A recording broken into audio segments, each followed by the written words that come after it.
Hi traders, good day. Welcome to Santo Domingo National Trade School virtual class. I am Sergio Rosuncal, and I will be your guide and comrade as we journey the tapestry of cultures and languages in Anglo-American literature or English 9. This video lesson is divided in two parts. What you are watching right now is part 1 and our first episode for quarter 1. At this point, I would like to officially welcome you all to the school year 2020-2021. Today marks another chapter in your life in junior high school. However, before we celebrate this milestone, let's have a recount of your previous lessons in English. Last year, you were able to discover the beauty and diversity of literatures coming from the African and Asian regions. Generally, this is called Afro-Asian literature. You might have come across Kenyan literature, Nigerian literature, South Korean literature, Chinese literature, and many more. But do you still remember the lessons and the topics that you had in grade 8? Can you share about the most memorable or your most favorite ones?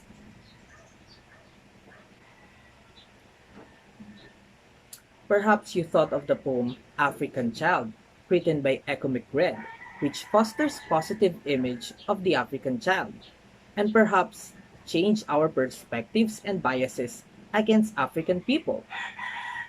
One more thing is the tale of Chunyang from the South Korean literature, which tells us about true love, loyalty, fidelity, and a fight against and eradication of injustice.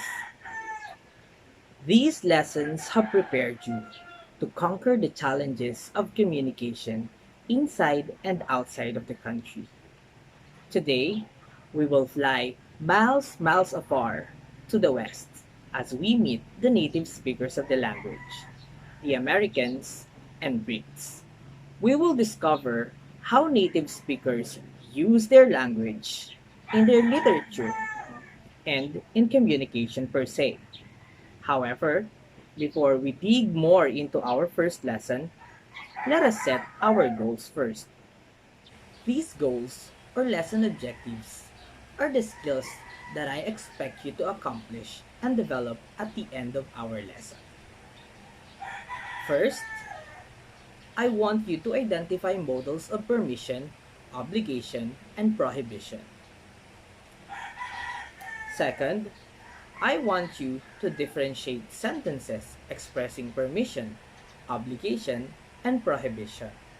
And lastly, I want you to appreciate the importance of modals of permission, obligation, and prohibition by using them appropriately in sentences on visual cues, situations, or relevant issues. Let us not forget these lesson objectives as they will serve as guide in our lesson. So what are you waiting for? Grab your notes and your pen as we are about to start with our first lesson. As you can notice, I have prepared here an infographic coming from Inquirer.net, which explains the difference among ECQ, MECQ, and GCQ. So at this point, I want you to ponder on its contents. What does this infographic tell about the readers?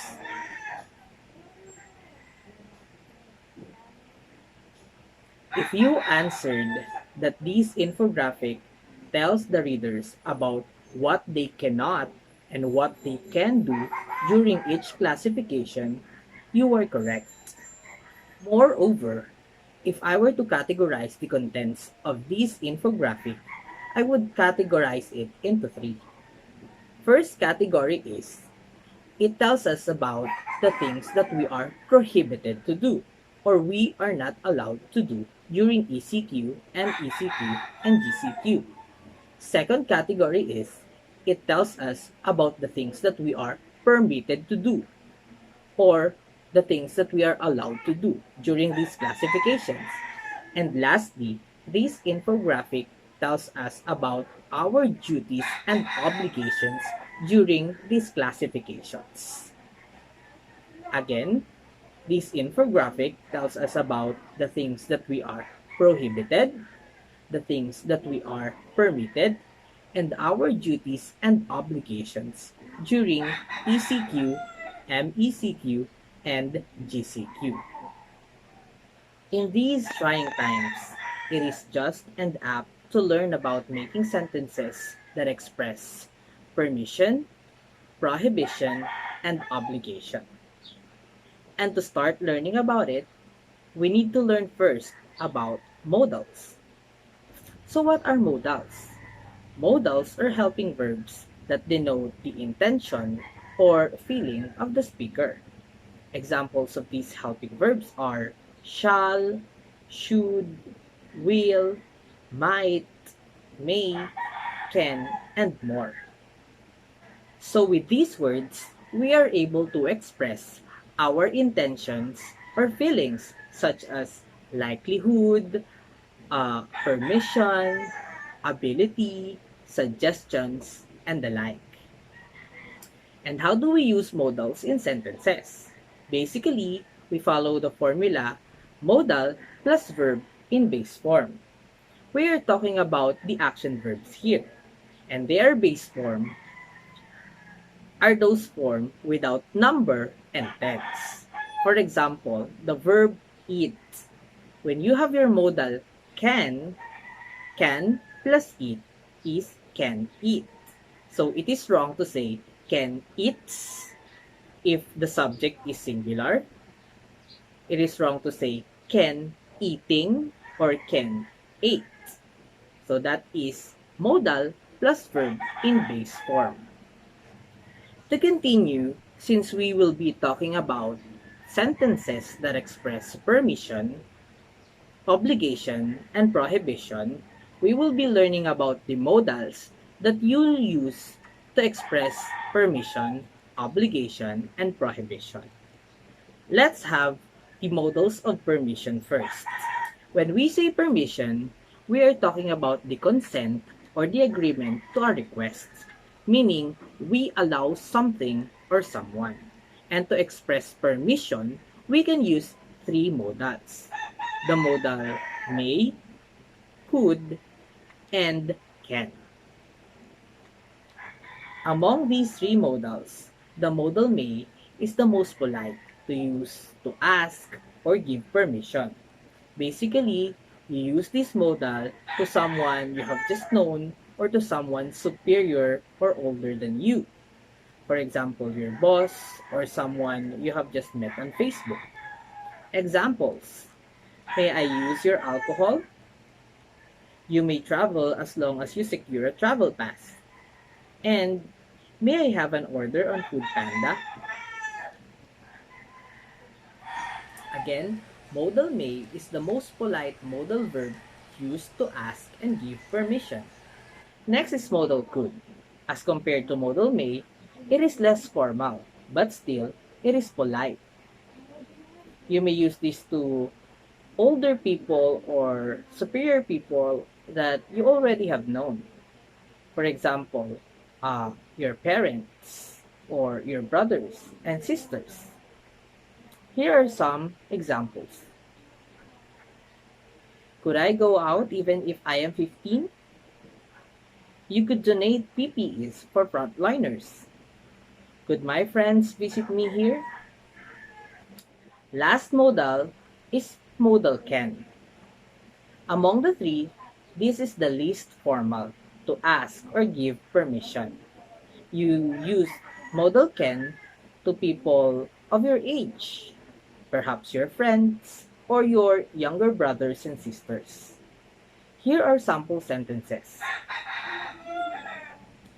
Can we do TikTok? You can ask me about anti-terror law.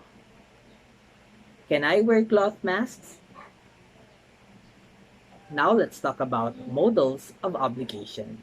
When we say obligation, it is a sense of duty demanded by custom, gratitude, or conscience.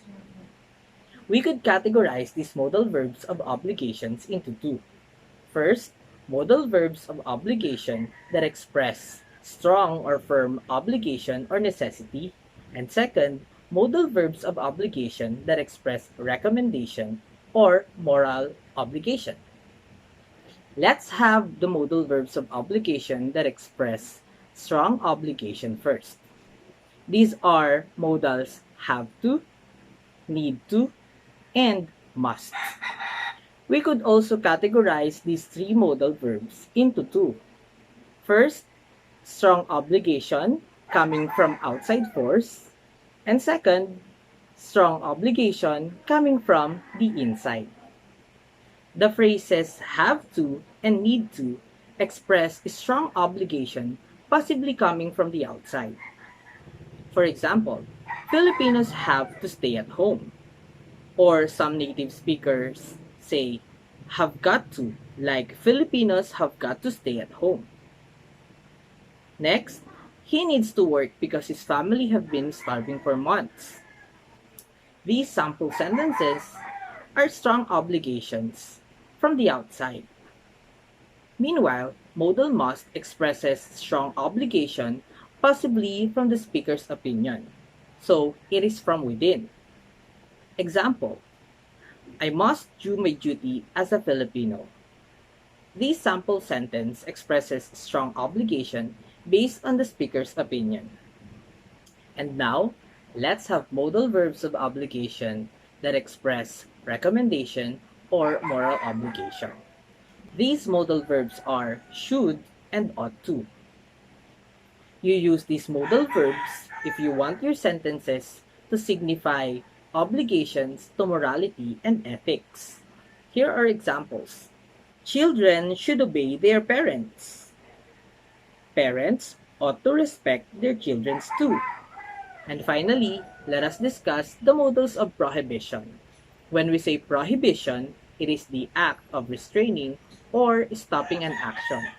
So we use these modals to express that something is not allowed and therefore should be stopped. Basically, these are the modals of permission and obligation in negative form, meaning modals of permission and obligation plus the word not. For example, cannot, should not, must not, and may not. Let's have the sample sentences. Doctors must not make mistakes. She could not play such a rough game of politics. You cannot take off your mask in any public place. There you have them, the modals of permission, obligation, and prohibition. Again, modals of permission express consent or agreement to a request. You may use three modals such as may, which is the most polite and the most formal, could, which is next to the most polite and formal, and last is can, which is the least formal and the least polite. Next are modal verbs of obligation that express a sense of duty demanded by conscience, custom, and gratitude. We could categorize them into two. Modal verbs of obligation that express strong or firm obligation, and modal verbs of obligation that express moral obligation. Modals that express strong obligations are have to and need to if the obligation is from the outside, and must if the obligation is from the speaker's opinion. And the modals that express moral obligation are should and ought to. Finally, the modal verbs of prohibition that express restriction or stopping of an action. Basically, these are the modal verbs of permission and obligation in negative forms, like must not, cannot, could not, and should not. We are already done with the discussion of our lesson, and at this point, I would like to check if you really understood the topic. So may I ask everyone to get a piece of paper and a pen for our short quiz? I have prepared here 3 sentences, and I want you to do 2 things to prove that you really understood our discussion. First, In each sentence, I want you to identify the modals. Second, after identifying the modal in each sentence, I want you to classify whether the modal you chose expresses prohibition, permission, or obligation. Is everything clear? Now, let's start. Sentence number 1. Students must not go to school to get their modules. What do you think is the modal used in the sentence? And what does it express?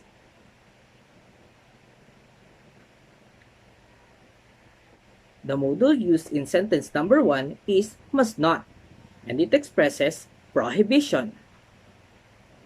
Sentence number 2. May I get your number, Mrs. De La Cruz?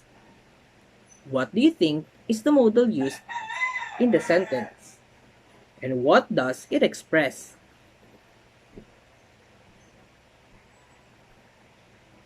The modal used in sentence number 2 is may, and it expresses permission.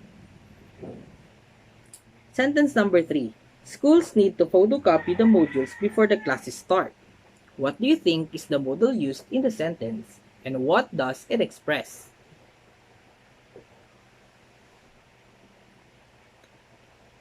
The modal used in sentence number 3 is need to, and it expresses obligation. It is indeed an amazing experience meeting you in this platform, and I hope that you learned something new about English today. Once again, I am Sir Jun Rosrancal saying, learning has no boundaries. Always wash your hands and stay at home. See you!